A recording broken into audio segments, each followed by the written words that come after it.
Fuller, c'est un très bon thermomètre du mal camerounais. Tant qu'elle parle, ça donne des informations. Ça veut dire que les Camerounais aiment des histoires. Ça veut dire qu'on vit on est un peuple qui n'est pas intéressé par la vérité. La vérité, elle est secondaire chez nous. Vous comprenez ça? C'est un excellent thermomètre. Moi, si j'avais les moyens, je l'encouragerais à continuer à parler. La seule chose qui va lui faire taire, c'est le manque d'intérêt des gens pour le mensonge. C'est la seule chose. C'est-à-dire qu'à un moment donné qu'elle fasse une publication, les gens commencent à dire prouve. Si tu prouves pas, on ne revient plus à la page demain. Et un matin, sur 70 personnes en commentaire qui demandent des preuves de ces déclarations, c'est le signe que les Camerounais sont en train d'évoluer. Mais je vous dis, il faut pas se mentir quand on parle des Camerounais. Quand il s'agit de la nature des Camerounais, il faut être pragmatique, réaliste. Il faut pas se mentir. Il faut chercher la réalité, il faut chercher à observer les faits. Et les faits, c'est quoi? C'est que les Camerounais, ils adorent les histoires. Ils adorent les histoires. Et ici, il n'y a jamais d'histoire. Je vous dis tout de suite, il n'y a jamais d'histoire ici. Ici, on est factuel. Quand on fait une déclaration, et cette déclaration repose sur un savoir et on est capable d'aider. Par exemple, Woodson Fuller est locataire. Et ça, je peux le prouver. Donc, sur ma page, sur la publication de ce matin, vous avez son contrat de bail. Elle aura beau vous dire qu'elle a acheté. Si elle vous présente pas l'acte d'achat, la signature du notaire, elle raconte de la merde. Je vais vous dire pourquoi elle est obligée de présenter ça. Alors que moi, quand elle me demande de présenter une chose, j'ai aucune obligation de faire. Il y a un principe fondamental qui dit, tout ce qui est affirmé sans preuve peut être nié sans preuve. Je recommence. Tout ce qui est affirmé sans preuve peut être nié sans preuve. Si avec ma bouche, vous dites que je suis ingénieur, je crois qu'il n'y a personne qui m'embauchera en France. Il n'y a personne qui m'embauchera en France. Je ne vais pas aller demander à un recruteur de prouver que je ne suis pas ingénieur. C'est comme si je viens, je dis, je suis ingénieur. Le recruteur dit, ouais, mais on a cherché sur les bases de données, vous n'y êtes pas. Mais est-ce que ça prouve alors que je ne suis pas? Oui, désolé mec. C'est un bon signe qu'en général tu l'es pas. Donc tout ce qui est affirmé sans preuve peut être refuté sans preuve. Par exemple, si je dis Woodson Fuller, si Woodson Fuller déclare qu'elle est docteur, et je dis tu n'es pas docteur. Il n'y a pas spécialement à présenter quelques preuves que ce soit. Je lui dis, je peux pas venir. Vous avez bien fini? Non mais sérieux. Vous n'avez même pas fait 1 heure. Je l'ai gagné. Mais je pense, mais refaites une partie. J'en ai encore quelques minutes. Refaites une deuxième partie. Bah, tu peux nous donner un peu de monnaie pour qu'on fasse un peu de jeu? Allez au bar, vous dites qu'on vous donne le bar, vous dites c'est tonton, c'est le papa ou le tonton qui l'a payé, et je reviens. Moi la carte bancaire est dans ma voiture, et vous savez que j'ai laissé les clés là-bas comme garantie là pour le bruit. Donc vous retournez gentiment là-bas, vous refaites une deuxième partie. J'en ai fini d'ici 20 minutes, et je viens, et après on s'entend, parce que là bientôt on va m'appeler pour nous appeler. Donc je dis tantôt qu'ici, on est factuel, ce qu'on déclare, on prouve. Et même si vous êtes de mon côté, vous attaquez quelqu'un avec des déclarations mensongères, je ne vais pas vous suivre. Parce que ce qui m'intéresse quand quelqu'un dit chose, c'est ce que c'est vrai. Voilà, c'est tout. Tu te bases sur quoi pour dire ce que tu dis? Si ce que tu dis ne repose sur rien, je ne te suis pas. Si ça ne repose sur rien, je ne te suis pas. Même si tu as mon avantage, hein, non, tu risques plus de te faire fumer. Tu risques plus de te faire fumer. Donc, je disais tantôt que quand on dit qu'elle est locataire, ce n'est pas une affirmation. On a des preuves. On a le contrat de location, on a le cadastre qui dit clairement qui est le propriétaire et l'eau qu'il y a dans la zone. Donc quand vous tapez la rue dans le cadastre, tous les logements qu'il y a dans la rue appartiennent à Atlantique Habitation. Et qui est Atlantique Habitation? C'est un bailleur social. Et qui est un bailleur social? C'est quelqu'un qui met des HLM à la disposition des pauvres. C'est important de le savoir parce que, allez-moi deux petites secondes. Voilà. Un bailleur social, c'est quelqu'un qui met des HLM à la disposition des pauvres. Et pour que les gens qui sont au Cameroun, qui ne connaissent pas, le comprennent correctement, pour pouvoir vivre en HLM en France, il faudrait que vos revenus soient en deçà d'une certaine fourchette. Parce que sinon, ça vous revient plus cher. Vous n'avez aucun intérêt à aller vivre dans un HLM si vous avez les moyens de vivre ailleurs que dans un HLM. Parce que ça va vous coûter plus cher. Et en fait, quand on vit en HLM, c'est pas non plus. Et les gars, je connais personne qui vit en HLM qui a envie d'y rester. Hein. Sauf si tu es minable, que tu as accepté que tu es minable à vie. En général, quand tu vis en HLM, ça se fait que t'as pas de sous. Et t'aimerais bien te barrer là. T'aimerais pouvoir louer un appartement quelque part que tu payes à 2000 €. Ça veut dire que tu gagnes 6 000 €. Moi. Il y a personne qui a envie d'y rester. En tout cas, les gens qui ont quand même un peu d'honneur, quoi. Moi, je me vois mal gagner bien ma vie à aller vivre dans un HLM. C'est bizarre, tu vas prendre un truc aux pauvres, quoi. C'est minable, on devrait même pas encourager ça. On devrait pisser dans la gueule des gens qui font ça. Tu gagnes bien d'aller vivre dans un HLM, comment? Donc, ça veut dire qu'à mon petit, je suis revenu, je sais pas, moi. Ça veut dire, c'est pas juste quand même, moi, ça m'a dans ma tête, ça ne représente pas. Donc, d'abord, sachez une chose, c'est que le HLM, c'est pour les pauvres. C'est pour les pauvres. C'est parce que nous, on bosse, on paye des impôts, que ces gens peuvent être loués, parce que c'est compensé par nos impôts. Donc, nous, on travaille pour ces chiures qui ouvrent des lives pour nous insulter. Vous savez, c'est à cause de ça que j'ai commencé à faire des optimisations fiscales. Avant, je n'optimisais pas mes impôts, hein. J'étais très heureux de payer des impôts à une époque. Les impôts, au-delà d'une certaine quantité. J'étais obligé de faire comme si je rentrais chez moi que tous les 15 jours. Au lieu de dire que je rentrais toutes les semaines. Parce qu'en disant que je rentrais toutes les semaines, on me donnait de l'argent, je n'assumais pas. Je comprenais pas que je gagne bien ma vie, et les impôts vont me verser de l'argent. Donc je disais à Magali, non, parce que j'ai jamais rempli d'impôts en France, c'est Magali qui remplit toujours. Je ne sais pas faire. Depuis que j'ai commencé à remplir la fiche d'impôt, j'étais avec elle, donc je ne sais pas remplir des fiches d'impôt. Donc c'est Magali qui remplit toujours. La première fois qu'elle a rempli, quand j'ai commencé à être consultant sur Paris, à partir de 2010, la première fois qu'elle a rempli, elle m'appelle et me dit, Serge, je sais pas là, tu vas avoir droit à une prime à l'emploi. Je dis comment ça? Elle me dit ouais là ils disent qu'ils vont te verser 1200 balles, on fait comment? J'ai dit non. Bah vas-y, essaye de dire que je rentre tous les 15 jours. Elle a mis que je rentrais tous les 15 jours. Donc ce qui limite les frais. Et ça faisait que je payais 1000 €. Donc au lieu de recevoir 1200, je payais 1000 €, j'étais heureux. J'étais content de payer les impôts. Je vous jure depuis 2020, depuis les cadastres, l'ensemble des biens de la rue Anne de Bretagne valent 3 360 000 €. La totalité des biens qui appartiennent à Atlantique Habitat. Son patrimoine dans ces rues c'est 3 366 000 €. Et ça correspond à peu près à 10 ou 12 logements. Ça correspond à peu près une douzaine de logements. Sachez que ces logements sont organisés de cette façon. Vous avez un duplex, vous avez un appartement en bas qui va avoir 1 ou 2 chambres, une quarantaine ou une cinquantaine de mètres carrés, et au-dessous vous avez un duplex qui est sur 2 niveaux. Donc quand elle vous dit qu'elle est dans un triplex, c'est qu'elle vous dit pas, c'est que la partie en bas c'est pas elle. Si vous êtes devant chez elle, si vous arrivez devant chez elle, il y a la vidéo, parce qu'on a eu un gars qui est descendu sur place, Samuel Eto'o, hélas, pas le premier à y être allé, il y a quelqu'un qui est parti l'été dernier, vous allez bien voir que dans la rue, dans l'allée qui mène chez elle, il y a 2 boîtes à lettres. La maison en bas, c'est pas elle. Donc l'escalier, l'accès à chez elle, c'est l'escalier qui est sur le côté. Vous pouvez assez bien le voir en tapant la rue, sur Street View, vous allez voir que c'est 2 logements distincts. Donc, quand elle vous dit qu'elle a un triplex, elle vous ment. Factuellement, elle vous ment. Donc ça, c'est la première chose. Quand elle vous dit que ce triplex fait 121 mètres carrés, ça aussi, c'est un mensonge, parce que le contrat de bail de Woodson Fuller est très clair, c'est 77 mètres carrés, et sur ce contrat de bail, il n'y a pas son nom. Quel pas son nom? Il y a quelqu'un qui dit il n'existe. Alors, j'aime bien les commentaires là, Alain Boss. Il n'existe actuellement aucune interdiction formelle pour un locataire HLM d'être en même temps propriétaire d'une résidence. C'est faux. Ou tu ne peux pas travailler. C'est vrai. Mais dans ce cas, prouve que tu as des logements, ça ne prouve pas qu'elle a des logements. Tu peux pas venir ici la preuve qu'elle a des logements. C'est la preuve qu'il n'existe aucune loi. Mais toi-même, c'est pareil pour toi. Est-ce qu'il y a une loi qui t'interdit d'être millionnaire, Alain? Sérieusement, est-ce qu'il y a une loi qui t'interdit d'être millionnaire? Non. Est-ce que c'est pour autant que tu es millionnaire? Est-ce que c'est une preuve, mec? Vous avez des drôles de façon de défendre les malhonnêtes, en fait. C'est incroyable, ça, quand même. Vous avez des drôles de façon. C'est comme si je vous disais que j'étais milliardaire parce qu'il n'y a aucune loi qui m'interdit d'être milliardaire. Tu accepterais ça comme argument? Sérieusement, Alain Boss. Alain Gérès. Si je viens te dire je suis milliardaire, tu me dis comment ça je suis milliardaire? Je te dis il n'y a aucune loi qui interdit un ingénieur d'être milliardaire. La preuve, Elon Musk, Mark Zuckerberg, qui sont des ingénieurs, sont milliardaires. T'accepterais que je suis milliardaire, toi? C'est quoi cet argument de pourri? C'est pas parce qu'il n'existe aucune loi. Oui, tu peux très bien vivre en HLM en étant propriétaire, mais c'est soumis à des conditions. Par exemple, si ton logement est dans la même ville où tu es, c'est pas possible. C'est pas possible. Donc il faudrait par exemple qu'elle ait hérité d'un bien, qui lui apporte un bien qu'elle a mis en location, et c'est le revenu qu'elle a. Par exemple, tu as un bien en location, qui te verse, je sais pas moi, 800 € par mois. Oui. Et par contre, tu es obligé de rester à Nantes, parce que tu as une activité à Nantes. Et une activité très peu rémunérative.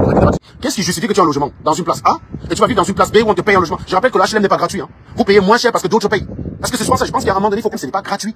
C'est pas parce que tu payes 100 balles que la régie immobilière qui te sous-loue l'appartement, vit avec 100 balles. Non, tu payes 100 balles parce qu'il y a d'autres qui payent la différence. Tu comprends ça ou pas? Donc tu vas pas aller vivre à un endroit, alors que on va pas te payer, on va pas te donner un HLM à Paris pour tes beaux yeux, mon ami. Alors que tu as un appartement en campagne, tu ne travailles pas à Paris. Mais t'as vu ça où, Alain Gérès?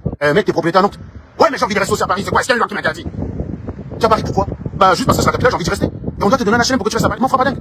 Si elle est propriétaire, c'est elle de prouver qu'elle est propriétaire. Jusqu'ici, elle a jamais présenté la moindre preuve. Parce que tu sais que tu présentes le moindre élément, tu donnes une adresse, tu dis que ça on te donne le nom de la personne qui est propriétaire là-bas. On ne ment plus en France, les gars. C'est fini, ça. Donne la moindre adresse où tu dis que la maison est à toi, et je te prouve que ce n'est pas à toi. Je dis pas de toi, Alain. Essaie de venir me mentir. Donne-moi une information fausse. Le lendemain, je te prouve que tu mens. Vous croyez qu'on peut encore mentir en 2024? Ou en 2025? Vous êtes complètement starbés du cerveau, les mecs, hein. Donc, non. Et d'ailleurs, quand bien même il n'y a aucune loi qui interdit ça, c'est pas la preuve qu'elle est propriétaire, bon sang. Je comprends pourquoi elle se fout de votre gueule tout le temps. On lui dit qu'elle n'a pas le doctorat, alors qu'elle a toujours déclaré qu'elle est docteur depuis 2017. Qu'elle a un double doctorat. C'est depuis 2017, hein. D'ailleurs, la première fois que je fumais Marlène Mfoutou en 2015, on l'appelait déjà docteur, la docteur Mfoutou, 2015. Donc, la preuve qu'elle est docteur, c'est une inscription gratuite. Déjà, pour elle, elle est dans les affaires gratuites, parce qu'elle n'a pas les moyens. Allez regarder le papier qu'elle a présenté. Elle vous présente une inscription gratuite.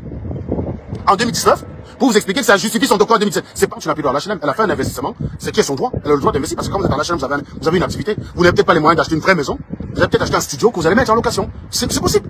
Mais c'est donc elle de présenter ce genre d'éléments. Maintenant, si tu as plusieurs studios en location et que ces studios te donnent un revenu conséquent, tu sors du barème, tu n'as plus droit à l'HLM, mon ami. Donc tu peux pas être rentier avec tu es en HLM. Par définition, c'est pas possible. Rentier, ça veut dire que tu as plein de revenus locatifs, donc tu en vis. Donc imagine, tu as 20 appartements qui te donnent 500 € chaque mois. Ça veut dire que tu as 10 000 € de revenus. Non, tu peux pas vivre en HLM, madame. Tu vas payer les impôts, mon gars. Et tu vas bien lire l'heure. Donc si tu as même un bien, si tu as un HLM en ayant un bien, c'est qu'il y a un bien qui ne te rapporte pas grand chose. C'est qu'il y a un bien qui te rapporte rien. Tu peux pas venir sur Internet et dire, je vis de mes biens, de mes revenus locatifs. Par exemple, je te donne un exemple, madame Mandou. Si tu achètes une maison, que tu rembourses à crédit, que tu as mis en location. La banque considère, l'État considère que ton gain réel, c'est la différence entre les mensualités que tu verses, les charges de la maison et ce que tu reçois de la location. Si à la fin c'est négatif, tu peux ne pas payer les impôts et ça valide toujours que tu as des critères pour rester en HLM. Mais dans ces cas, tu peux pas venir sur Internet et dire que tu es rentière, puisque tu n'en vis pas. C'est ça, enfin, les termes ont un sens, hein. Les termes ont un sens. Tu peux pas venir dire que tu es rentière alors que tu loues tes locations ne t'apportent rien. Moi, je peux, hein. Moi, je peux très bien prendre 5 appartements à crédit. Ça me coûterait peut-être à la fin du mois 1800 €. Entre ce que je vais louer et ce que je vais percevoir, entre ce que je vais louer et les mensualités que je paye et ce qui va rester. Peut-être je vais payer plus que ça, 1800 €. Mais je peux pas venir dire que je suis rentier. Ça m'apporte 0 revenu pour l'instant. Ça commence à t'apporter les revenus quand ils sont remboursés, ça y est, dans une vingtaine d'années.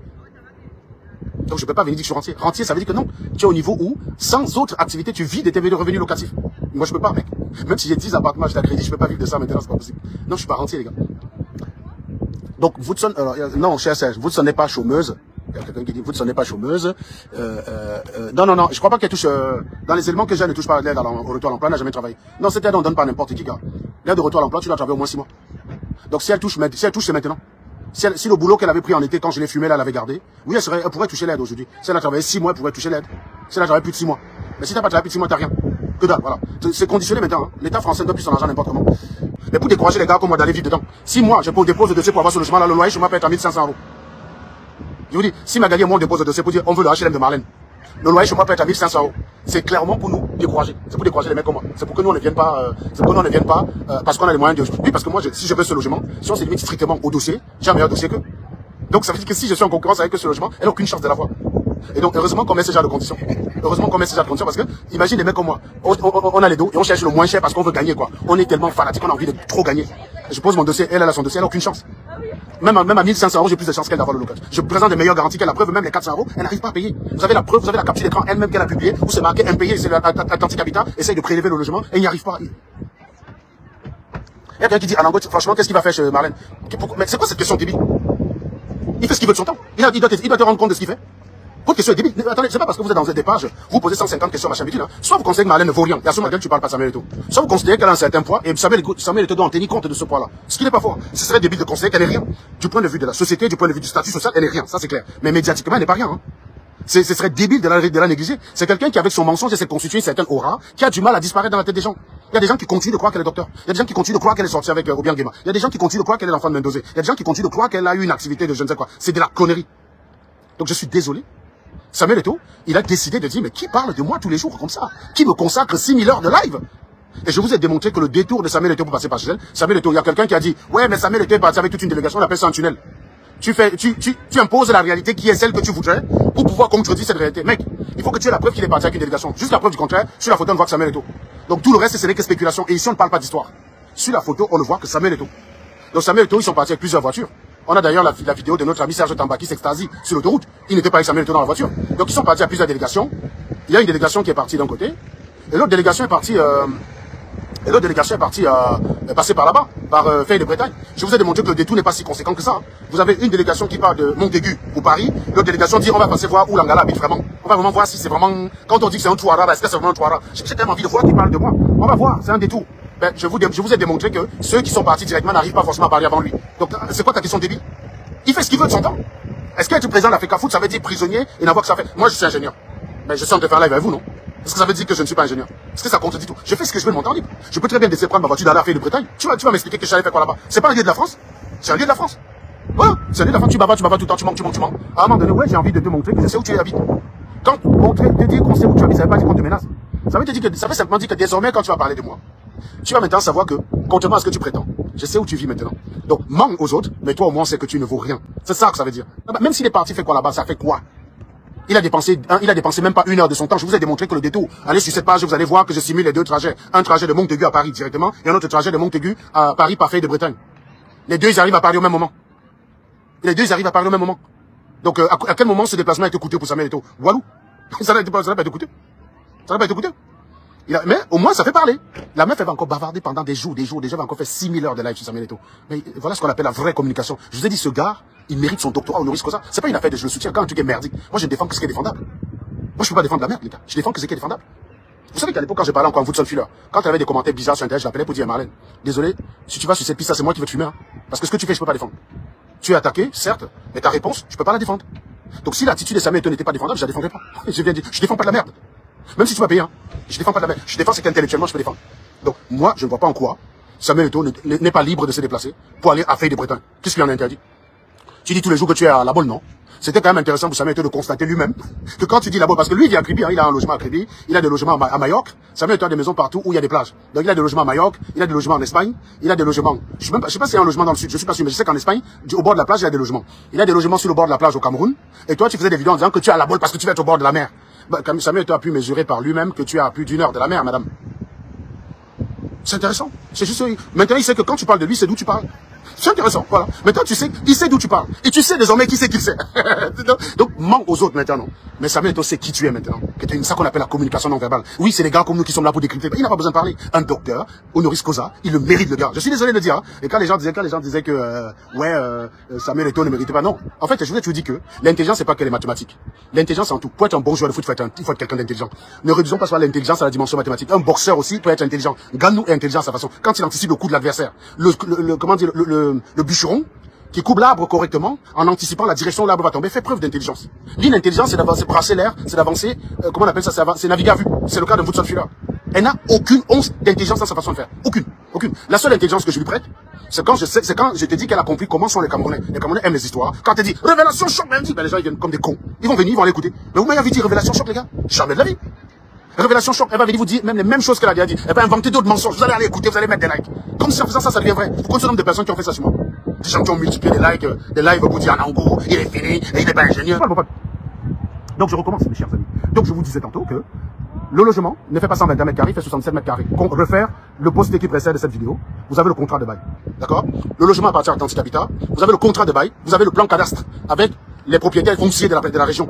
D'accord? Et tous les logements de la rue Anne de Bretagne, c'est des logements appartenant à Atlantic Habitation. Et donc à l'Okan KL. Voilà, ça c'est la première chose. Et encore une fois, elle n'a aucun revenu en France. Moi je vous dis, si elle a un revenu, je le sais. C'est des informations que je peux avoir assez facilement. Elle n'a aucun revenu. Zéro. Le seul revenu du foyer, c'est le revenu du mari. C'est pour ça qu'ils remplissent les conditions pour vivre là-dedans. Et donc oui, c'est une rue que Samuel Eto'o peut acheter assez facilement. Je t'ai dit, tout le foncier de la rue là, c'est 3 millions. Mais ce serait débile d'acheter une rue juste pour être bailleur d'une abrutie de cette nature. D'autant plus que tu peux pas la mettre dans n'importe comment. Même si j'achète tous les appartements là, je dis sors de ma maison, si elle refuse de sortir, c'est une longue procédure de 4-5 ans. Ça n'a aucun intérêt. Dans les gens qui ont dit que Samuel Eto'o a déclaré que la maison lui appartenait, alors que c'est faux. Et d'ailleurs, je vais vous dire, c'était bien la preuve qu'il y a même un qui ne croit pas. Parce que pour dire que Samuel Eto'o était dans ta rue, pourquoi tu as besoin de dire qu'elle est dans la rue où tu es propriétaire et où ton logement fait 121, ou c'est un triplex qui fait 121 mètres carrés. C'est parce qu'elle sait qu'il y a des gens dehors qui savent qu'elle n'est pas propriétaire. C'est parce qu'elle sait que désormais Samuel Eto'o sait qu'elle n'est pas propriétaire. Mais elle veut rassurer sa bande. Elle veut se rassurer que désormais, même si je ne peux plus mentir Samuel Eto'o, si je peux encore mentir quelques chèvres, tout va bien. Donc, elle précise que je suis propriétaire d'un triplex qui fait 121 mètres carrés. Non, désolé. Pour parler de la présence de Samuel Eto'o dans ta rue, le prix de ta maison et le statut de l'occupant de la maison n'apporte aucune information supplémentaire. Sérieusement. C'est comme si, je sais pas moi, une Woodson Filet débarque devant ma maison. J'ai dit, j'ai vu une Woodson devant chez moi. Et je me sens obligé de préciser que, devant chez moi, où je suis propriétaire d'une maison qui fait 172 mètres carrés. Ça n'a aucun sens. C'est débile. C'est débile. Qu'est-ce que le prix de la maison et le statut apporte l'information? À partir du moment où t'es locataire, c'est chez toi, mon ami. Woodson Filet, t'es locataire, c'est ta propriété. Elle ne t'appartient pas, mais c'est chez toi. C'est ta propriété privée. C'est ton espace privé, j'ai envie de dire. Donc, rien que le fait que tu sois locataire ou propriétaire n'est pas un élément aggravant ou atténuant de la situation. Ça ne change rien. C'est chez toi. Enfin, j'exagère un peu quand même quand je dis c'est chez toi. Puisqu'on a la boîte à lettres, il n'y a pas ton nom. J'ai jamais vu une squatteuse aboyer autant. Vous te filez, des squatteuses. Puisque sur le contrat, il n'y a pas ton nom. Sur la boîte à lettres, il n'y a pas ton nom. Donc voilà, je vous jure, je n'ai jamais vu une squatteuse aboyer comme ça. C'est lui qui doit se plaindre de la présence de Samuel Eto'o. Je suis devant chez lui. C'est Gaëtan Joly. Vous savez, j'ai vu une squatteuse aboyer autant. Sur le contrat, confère la publication qui précède cette vidéo, il n'y a pas ton nom sur le contrat. Sur la boîte à lettres, il y a le nom de Gaëtan, il y a le nom de ta première fille. Il n'y a pas ton nom. Dans ce logement, tu es une squatteuse. Alors, potentiellement, tu n'as pas de nom. Parce qu'on n'est pas à l'abri, vous de ce là parce que ça, j'ai pas cherché de ce côté-là. On n'est pas à l'abri qu'en prétendant que tu es femme, séparée de Gaëtan, et seule avec des enfants, tu as un deuxième logement social que tu sous-loues. Et c'est pour cette raison qu'il n'y a pas ton nom sur la boîte à lettres. Je trouve bizarre que tu n'aies pas d'activité. Alors, tu es marié avec Gaëtan, vous n'avez pas le même nom, le nom sur le même contrat. Je trouve ça bizarre. Est-ce que tu n'aurais pas loué un HLM quelque part, où un de tes enfants habiterait, comme si tu y vivais en étant séparé avec Gaëtan? Ça peut être intéressant. Si j'avais le temps, je creuserais cette piste et je suis sûr que je trouverais des belles choses. Je trouve ça bizarre. Honnêtement, je trouve ça bizarre. Sincèrement, je trouve bizarre. Sur le contrat de bail, il n'y a pas ton nom. Il n'y a pas ton nom sur le contrat de bail. Sur la boîte à lettres de chez toi, mon ami, il n'y a pas ton nom. Je trouve ça bizarre. Je trouve ça bizarre, moi. Tu es marié, c'est pas genre, tu es le vieux en vie. Tu es marié, mec. Non seulement tu es marié, mais tu es un mouna avec. C'est bizarre. C'est même très bizarre. Ça sent une petite embrouille de pauvres, parce que c'est les pauvres qui font ce genre de choses. Tu récupères un logement, tu sous-loues derrière. C'est un truc de pauvre. Voilà. Tu gagnes de l'argent social, quoi. Oui, il y a des gens qui font ça à Paris. Oui. Il y a des gens qui se mettent en couple, se séparent, et puis chacun de son côté demande un logement social en disant qu'ils sont séparés. Et donc, comme les deux ont les enfants, l'enfant susceptible de passer une semaine là et une semaine là-bas, bah, ça remplit les conditions. Donc, les deux ont chacun un logement social. Sauf que l'autre, là, le petit malin, il marche sous l'occasion. Surtout qu'il y a un logement comme ça à Bondy où c'est assez compliqué d'avoir. Les petites familles africaines, là, qui viennent se chercher à Paris. Tu les prends, tu les mets dedans, tu peux les chasser quand tu veux, il n'y a pas de contrat de bail. Il n'y a rien. Je soupçonne une embrouille de ce type-là. Une embrouille de pauvres. Je soupçonne. Parce que c'est bizarre qu'il n'y ait pas ton nom sur la boîte à lettres. Je précise que je n'ai jamais vu une squatteuse aboyer autant. C'est toi qui es squatteuse, tu n'es pas sur le contrat et tu n'es même pas sur la boîte à lettres. Tu es une squatteuse. Parce que tu dis que je suis propriétaire. Comment ça, je suis propriétaire, il n'y a pas ton nom sur la boîte à lettres? Je m'en, il n'y a pas ton nom sur la boîte à lettres. Qu'on fait vidéo, hein. Sur la page, il y a une vidéo, et il y a même derrière la capture d'écran, et si vous allez dans la publication, il y a la vidéo de la boîte à lettres. C'est deux boîtes à lettres collées. Il n'y a pas le nom de Woodson Filler sur la boîte à lettres. C'est Gaëtan Joly et Cynthia Kumba. Voilà les deux noms qu'il y a sur la boîte à lettres. Elle est locataire, non, son mari est locataire. Elle est hébergée par son mari puisqu'il n'y a pas le contrat, le nom sur le contrat. Il n'y a pas le nom sur la boîte à lettres. Donc, théoriquement, du point de vue de la loi française, elle ne vit pas là-bas. Et donc, la seule personne qui est légitime à porter plainte à Samuel Eto'o, c'est pas elle. C'est Gaëtan Joly. Donc, quand vous l'entendez dire, j'ai reporté à la police, elle raconte de la merde des actes, non, comme elle dit qu'elle m'a porté plainte. J'ai rien porté plainte. Tu es squatteuse. Et une squatteuse a zéro droit. Même le contrat NJ n'est même pas ton nom. C'est pour ça qu'à chaque fois que tu montes les comptes sur le compte de Gaëtan, tu es interdit de bancaire, il n'y a jamais eu d'opération sur le compte. Je suis même pas sûr qu'il y ait une carte bancaire. Tu filmes souvent des trucs là, des cartes bancaires. Oui, tu peux très bien avoir des cartes bancaires en Afrique que tu présentes, tu montes. Hein? Je te dis, hein, c'est les pauvres qui se filment. Moi, j'ai pas de chaîne, j'ai pas de bijoux. Ça m'intéresse pas. Imagine pour venir vous faire croire que j'avais les deux, il fallait que j'ai pas des bijoux. Je déteste les chaînes et les bijoux. C'est les pauvres qui font ça. C'est le pauvre qui a envie de montrer qu'elle n'est pas pauvre. Les gens qui vont au restaurant, qui fait le live alors qu'elle n'a encore rien commandé, et qui après, quand elle ferme le live, elle dit au serveur, bon, finalement, on a eu un contretemps, on va pas manger. Mais en attendant, c'est dans la boîte. Et les giclus qui regardent se disent, ah, elle est partie dans un vrai restaurant. Hein. Vous êtes quand même. Je vous ai dit, Marlène, je t'en supplie, continue de parler. Tu es mon thermomètre de la société camerounaise. Tant que tu représentes un intérêt pour les Camerounais, c'est le signe que la société, c'est le signe que je ne me trompe pas sur la société. Le jour où tu ne représenteras pas d'intérêt, ça veut dire que les Camerounais commencent à être rationnels. Ils commencent à se dire, ouais, c'est bien beau d'écouter quelqu'un débattre les histoires, mais est-ce que ces histoires sont vraies? Tu vois, quand ils vont commencer à se poser ce genre de questions, Paul Biya ne va même pas faire 6 mois. Donc pour moi, Marlène, rien qu'en voyant l'engouement qui est autour de toi, je sais que Paul Biya va gagner l'élection. Et attends quand il sera Premier ministre à la fin de l'année. À la fin de l'année, attends quand il sera Premier ministre, ou ministre de la Justice, et Paul Biya va gagner l'élection. Quand je vois, surtout quand je vois tous les cantonantes derrière toi, je me dis, mais les gars, c'est pas possible. On dirait qu'ils sont, comme ils peuvent pas attaquer Paul Biya, ça chante Samuel Eto'o. Vous êtes devenu subitement intéressé par le foot depuis que Samuel Eto'o est président de l'Africa Foot. C'est ça le problème, vous n'avez pas l'historique.